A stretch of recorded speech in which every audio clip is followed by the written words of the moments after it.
Okay, hands up then if you sang "Oh What Fun It Is to See the Rovers Win Away."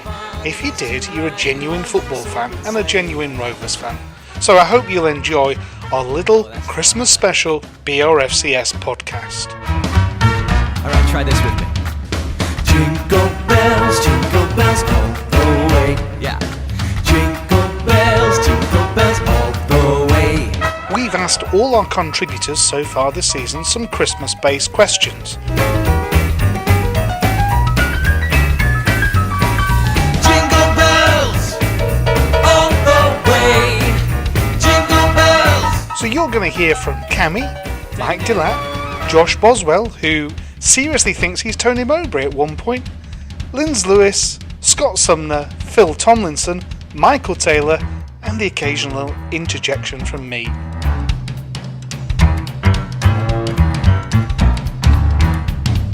Jingle bells all the way. Jingle bells all the way. Turn it up, let's wake up the neighbors. Jingle bells, jingle all the way. Oh, what fun it is to ride in a one-horse open sleigh. Hey, jingle bells, jingle all the way. Oh, what fun it is to ride in a one-horse open sleigh. Jingle bells all the way. Jingle bells all the way. Well, I hope that's put you in a Christmassy mood. The first question we asked our panelists was, what is your earliest football at Christmas memory?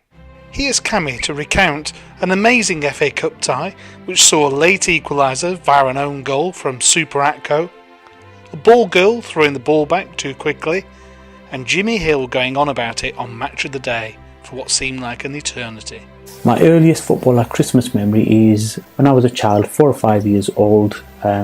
Like many children from sort of Asian heritage, we weren't really Rovers fans, and I certainly wasn't. I was a Liverpool fan, or so I thought. Shortly after Christmas, one year we played Rovers in an FA Cup tie, and it was at Ewood Park, and that was my first ever match that I'd ever attended. Anyway, Rovers were winning 1-0, and Ian Rush, I think it was, scored a very, very late equaliser. It was 1-1. When Liverpool sort of equalised, I felt straightly gutted. I don't know why, but I just felt gutted that Liverpool had equalised, and that's when I realised that my footballing affinities didn't lie with Liverpool, but they actually lay with my hometown club, which was Blackburn, and that's when I became a Rovers fan. Here's Michael Taylor, also known as the Marple Leaf of course, to tell us about a very generous Father Christmas, way back in the, crikey, 1970s. So, this is Michael Taylor with my earliest football at Christmas memory. It has to be 1977. Not only did my dad get me a football encyclopedia, of which I devoured facts, learning about 3rd Division North and South, Scottish teams that didn't exist anymore, facts about early World Cups. That was a long journey that I started at that Christmas. But actually, it was also the Christmas, my first one as a proper Rovers fan. I got a stocking full of Rovers stuff, a bag for school, a scarf, a Rovers shirt, the whole lot. I've still got pictures of me in the Rovers kit at Christmas.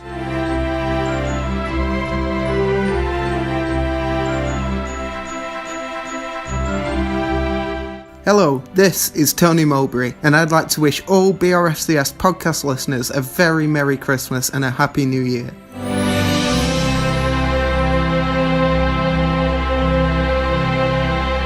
Thanks, Tony. It's time now to hear from Linz Lewis for her earliest football at Christmas memory. I think my earliest footballing memory is probably going back to a very grassroots kind of level, because from as soon as we could walk and talk, myself and my brother received football gifts every year. So the most exciting thing on Christmas Day was being able to go out and to play with whatever we got, and certainly spend many a Christmas morning stood between the sticks with my brother pelting whatever new football he'd had had at me and the 7 years between us. So needless to say, I wasn't particularly Brad Friedel in terms of saving anything, but we used to look forward to what we would get every year, and certainly having found my love from Rovers age 6 over the years, I've had some amazing Rovers related presents from Santa. Hello, this is Scott Sumner, the current editor of 4,000 Holes, and I'd like to wish everyone a very Merry Christmas, especially to everyone who's bought a copy of the fanzine this season, the Christmas edition of which is available to buy now. Ah, well done, Scott. Never a man to miss an opportunity for a free commercial. The first football match I ever went to was actually at Christmas time, albeit in the new year in the FA Cup. Rovers were playing Kettering Town in 1992 in the third round, beat them comfortably 4-1, and I don't remember much about the game. I remember some of the bad language in the stands from the guys behind me, and also that looking at the team sheet I was deciding that Scott Sellers was going to be my favourite player purely because he had the same first name as me and the same initials. Later that year, when we were in the Premier League on Boxing Day, Rovers beat Leeds 3-1. I remember banging on to my sister that Jason Wilcox deserved man of the match because he'd scored one and put two on a plate for Shearer. And it was also the match, of course, where Shearer did his cruciate ligament, which put him out for so long. Hey Scott, that's great, but do you have any, music-related Christmas anecdotes? My sister was learning to play the piano when she was younger, and at Christmas she'd be playing the 12 Days of Christmas, and myself and a few friends decided to turn this into the 12 Days of Christmas, but with a Rovers theme, based on the Rovers squad numbers at the time. But if I was going to give a little rendition now, just using 12, it'd go something like this. Stand by your beds, everyone. Scott is going to sing on the podcast. On the 12th day of Christmas, my true love gave to me 12 Nicky Marker, 11 Jason Wilcox, 10 Mike Newell. Mike Delap, we've not heard from you yet. Any thoughts on Scott's singing? No, I don't like that. 9 Alan Shearer, 8 Kevin Gallagher, 7 Stuart Ripley, 6 Graham Lassaw. Hey, I tell you what, Scott, we'll come back to that later in the pod, shall we?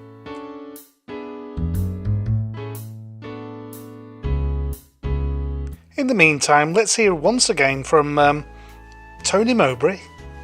Tony Mowbray here, answering question 1. My earliest football at Christmas memory is Blackburn beating Burnley 2-0 at Turf Moor. All I remember is that Matt Jansen played and I think Marcus Bent scored, and I wasn't allowed to go because I was too young for the El Clasico or Lan Clasico, but I remember watching it on TV. Without a shadow of a doubt, it has to be Dingles 0, Rovers 2, 17th of December 2000. I don't think there's any other answer you could give to that question.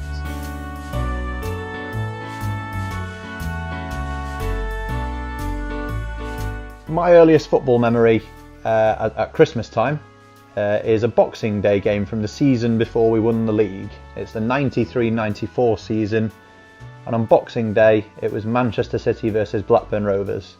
Yeah, just gonna have to stop you there a minute, Mike. Cammy, any idea when this game was actually played? My favourite Rovers at Christmas memory is back in that magical 94-95 season. We played Man City at Main Road on Boxing Day, and I was lucky enough to get a ticket for that. No, I don't like that. Yeah, well, sorry, Mike, but I'm afraid Cammy's got the season right. You got it woefully wrong. We won 3-1, and it wasn't just the magnificent performance to win, and we were doing so well in the league, but it was just the atmosphere within our sort of club and our fans that day. We went to Main Road. It was just amazing, and it's something that's always stuck with me, and hopefully we can get that atmosphere back again sometime in the future. Now I remember this well. Yeah, not that well though, eh, Mike? Because I am blessed to have a family with brothers and sisters who all love their football, and my middle brother is a Manchester City fan. So as I'm sure you can imagine, at that time, during the Boxing Day just after Christmas, we were getting stuck into the game, and of course there was all the usual rivalry, sibling banter, all the sort of squabbling that comes with these types of occasions. Now I actually sat in the Manchester City end, which as we all know as Rovers fans is a crime, but being outnumbered, having come from around the Manchester area, I had absolutely no choice. It was hard to be smug as we coasted to a 3-1 win. Well, at least he got the score right. It was a great occasion and it really started to cement my love of football and going to Rovers games, which I've been very lucky to enjoy over the years ever since. Anybody else wondered how Scott's getting on? 5, Colin, Hendry. Let's dip over to Croatia and Phil Tomlinson. Dobar dan, sretan Božić od Hrvatska. Ijaj, ho, ho, ho, ho. This is Phil T wishing you all a very Merry Christmas all the way from Croatia. It's not really Christmas. No, I don't like that. But my earliest memory was Rovers v Arsenal, April 1998. We were 4-0 down at half-time at Ewood. I was sat in the Riverside stand and all of a sudden it just started teeming down with snow. And everybody around was going, oh, come on, let it snow, snow, snow, because everybody wanted the game to be called off because we were absolutely hit for 6 or hit for 4, more like it. But that's my earliest, I suppose it's a snow memory, not a Christmas memory. No, I don't like that. Hi everybody, it's Linz here. Just wanted to wish you all a very Merry Christmas and a Happy New Year, and a special thanks from me to everybody who's listened to the podcast and supported me and contacted me over the last few months with my fundraising, the Hashtag for Megan campaign. You guys have been absolutely amazing and made probably the worst year of my life a lot more bearable, and I feel really privileged to have become part of this community and to be an even bigger member of the Rovers family. So thank you very much. Let's go back live to Scott, shall we? 4, Tim Sherwood. 3, Alan Wright. 2, Tony Gale. And Tim Flowers in his nets. No, I don't like that.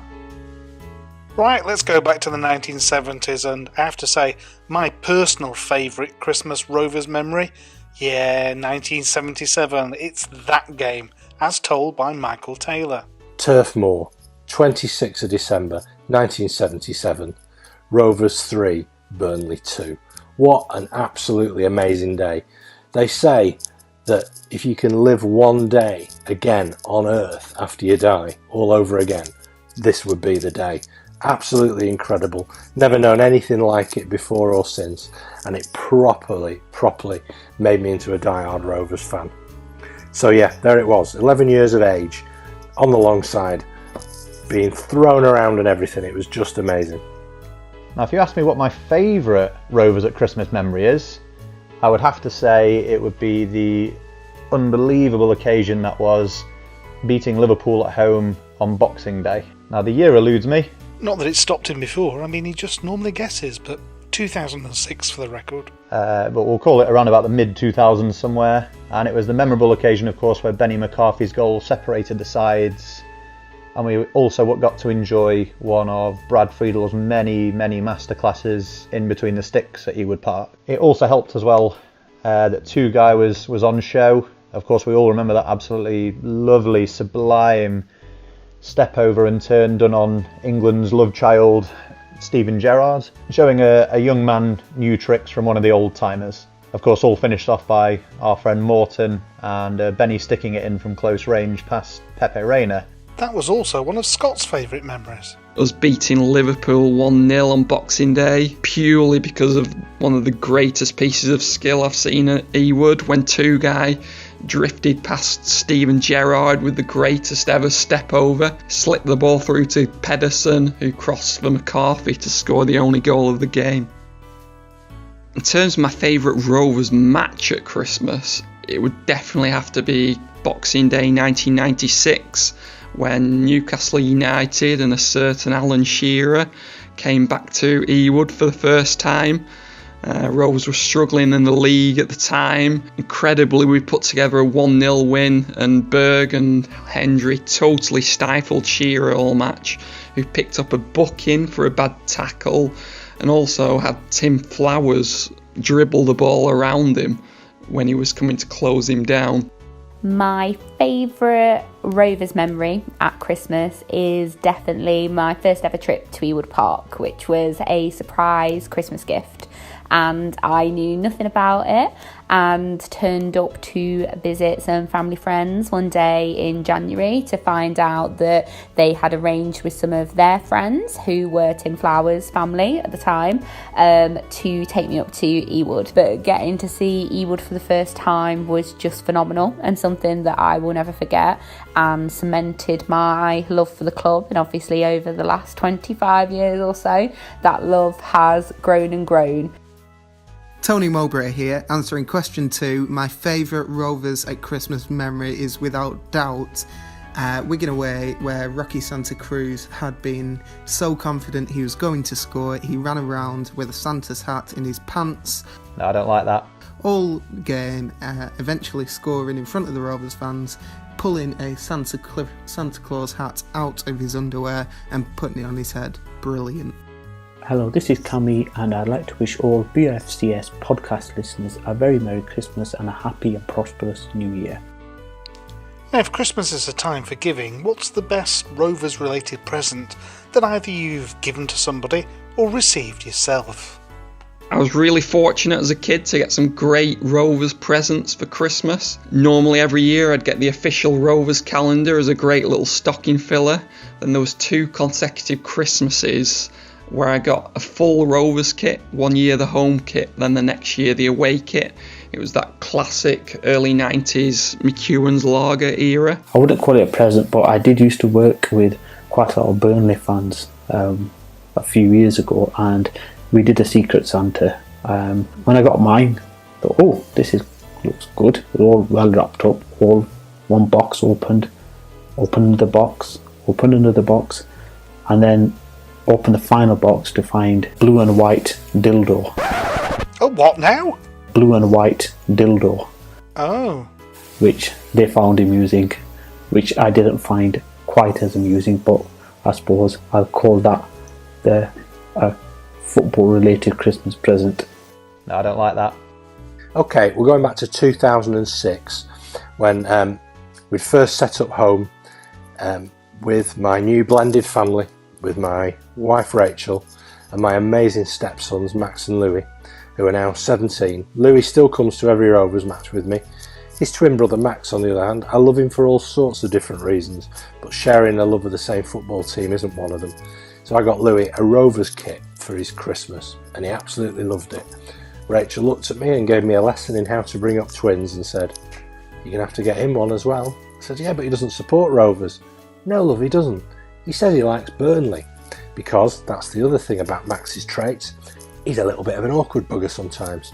So I had to go to the Burnley club shop and buy him a Burnley kit for Christmas. I took along a £10 note and a £20 note.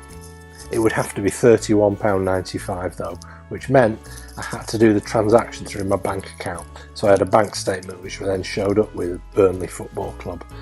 It was probably the worst Christmas present I ever had to buy anybody. Luckily, he doesn't support Burnley anymore. He's not that interested in football. The two things being pretty much linked. My Rovers duvet set when I was a kid.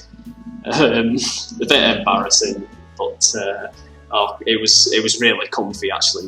Definitely my comfiest duvet set. And getting a football duvet set is something you can't do as an adult because it's just wrong.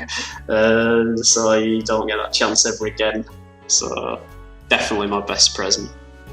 The best football-related Christmas present that I ever gave or ever received was definitely my pair of Predator boots that I got when I was 11.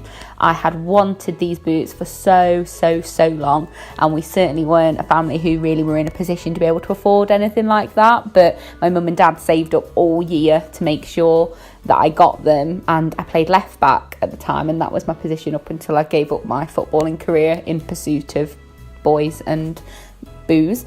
And I loved those boots, and I wore them into the absolute ground, and certainly if I was in the Rovers starting 11 now, I would be wearing Predators. Okay, now what's the best football Christmas present that I've ever received? I've had a few. I'm very, very lucky to enjoy a rare footballing kinship with my father-in-law, but I'm very lucky in that he actually is also a Blackburn fan, which is just pure coincidence. But ever since we've struck up our family bond, our family relationship, we've always enjoyed going to football together. And of course it does mean that my wife gets very annoyed that her dad is ringing up on the telephone to speak to me rather than her. Present I'm remembering is that he was very kind one year to send a framed photo of Brett Emertonoff. Brett Emertonoff, of course, is Brett Emerton's Bulgarian cousin. But he signed it and returned it back, and it was then, of course, given to me as a Christmas present. It is something that I still hold on to. It's a lovely thought, and Brett has always been one of my, well, over my footballing enjoying life, has been probably say my top 5 or 6 favourite players to have played for Blackburn, due to his sheer effort, work rate and determination, which are not for everybody, but I always enjoyed his output, and having something like that that's been signed by the man that I can hold on to means an awful lot to me as well. Even though it's his Bulgarian cousin. Hello, this is Michael Taylor, the Maple Leaf, and I'd like to wish all BRFCS podcast listeners a very Merry Christmas and a Happy New Year. Some people don't realise that football was played on Christmas Day once upon a time. Clubs often played derby matches on Christmas Day, and one of football's biggest early derbies was Blackburn Rovers versus Darwin. In 1890, a match between the sides at Ewood Park ended in a Christmas Day riot with very little seasonal goodwill on display. Christmas Day 1957 was the last with a full league programme. The arrival of floodlights and evening games removed the need for fixtures to be squeezed into public holidays, and many fans preferred to stay at home with their families on Christmas Day. The last English League match played on Christmas Day was in 1965. Any idea who the two teams were? Well, it was Blackpool versus Blackburn Rovers. A crowd of 21,000 turned up to see Blackpool win 4-2. We asked our podders, would they like to see Christmas Day football return? Well, I didn't actually know it existed in the first place, so I'm going to be a Scrooge here and say, nah, don't do it. I'm happy with it as it is. Bringing it back would probably cause arguments more than it would give fun for people on Christmas Day. So, yeah, definitely leave it as it is. I'm a huge fan of the traditional Boxing Day fixture, so I'd be very resistant to any Christmas Day football. Let's face it, it's never going to happen, is it? But I think it'd be nice maybe to see it as a one-off special, just for something totally different, say on some commemorative anniversary of the Football League. Now, we all know, of course, about the occasion of Boxing Day football, but the question's been put to me about what would I think if they brought back Christmas Day football.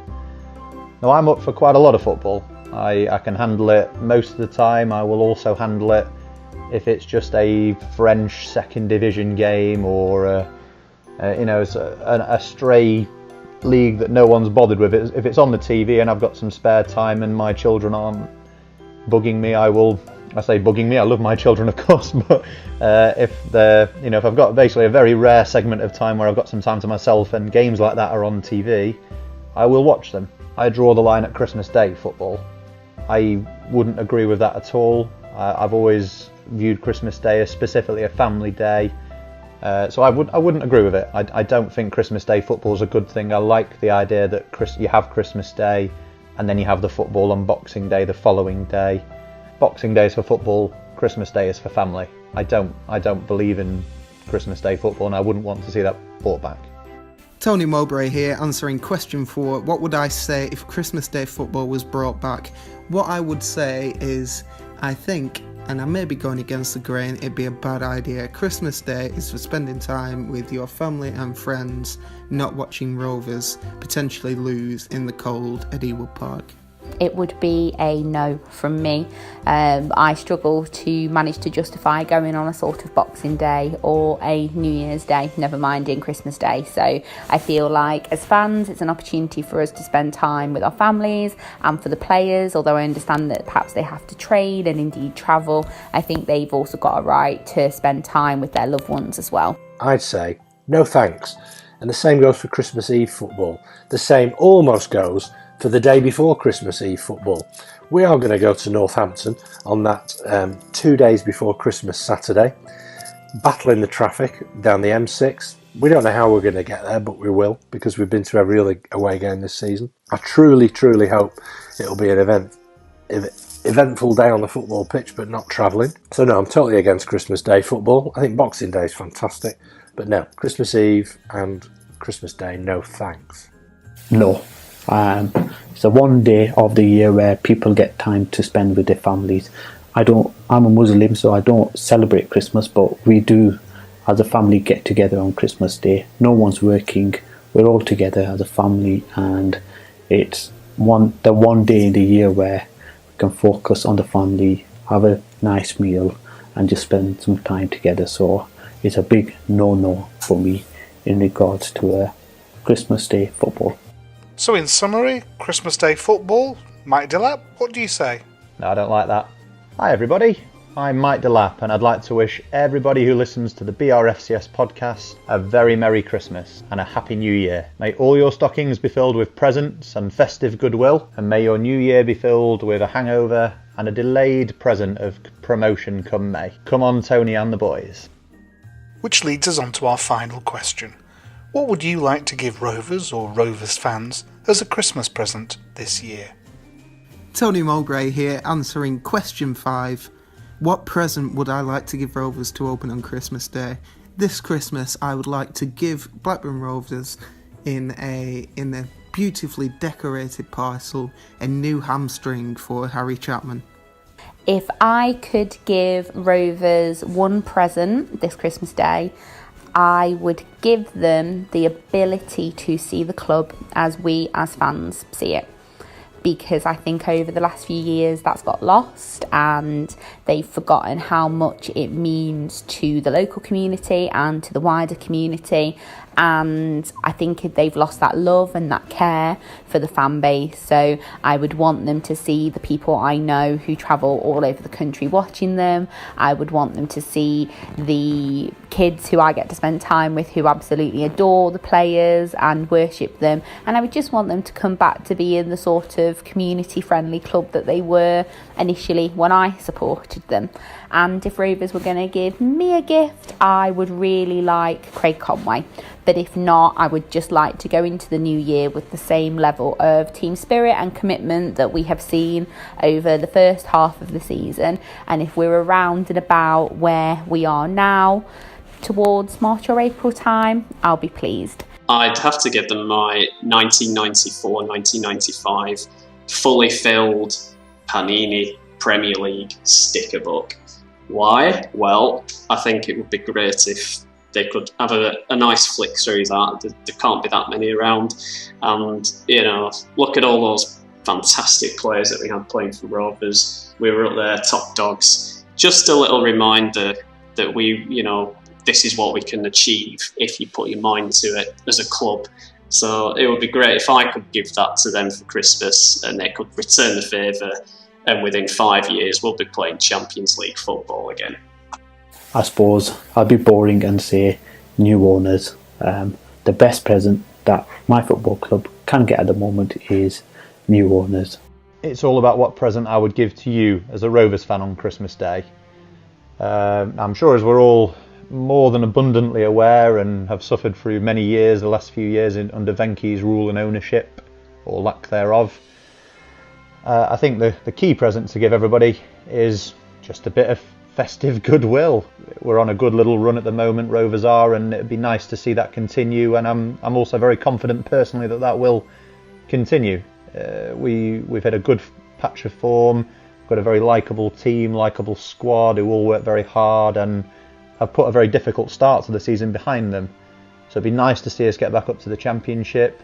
see some faith restored, and also just see, a turning over of a chapter, whether that's with Venky's or without them. I don't personally really mind as long as something good happens to our football club.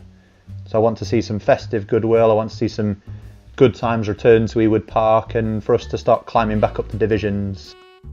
Now, what present would I like to give Rovers to open on Christmas Day? Having just come home from the game against Crewe Alexander, where we threw away a 3-0 easy coasting lead to be drawn 3-3 due to ill discipline, I'd like to buy the Rovers players a red card, a yellow card and a whistle to remind themselves that there are rules to games of football and that the referee can make an intervention to send you off and suspend you from games. I hope this doesn't prove to be a damaging turning point in our season, but I'm pretty annoyed with Elliot Bennett. So there you have it, that's our little Christmas gift to you, our listeners. It just remains for me to wish you all a very Merry Christmas and a Happy New Year. I hope it brings you all that you and your family and friends desire. And I hope that one of those desires, of course, is for the Rovers to win promotion back to the Championship. Have a great one, and we'll be back in January. All the way. Oh, what fun it is to ride in one-horse open sleigh. Hey, jingle bells, jingle all the way. Oh, what fun it is to ride in one-horse open sleigh. Well, chaps, I think that went pretty well for our first Christmas special podcast. Mike, what did you think of it? No, I don't like that. Oh. Josh? Bollocks. Oh well, we can have another go next year. Jingle bells all the way.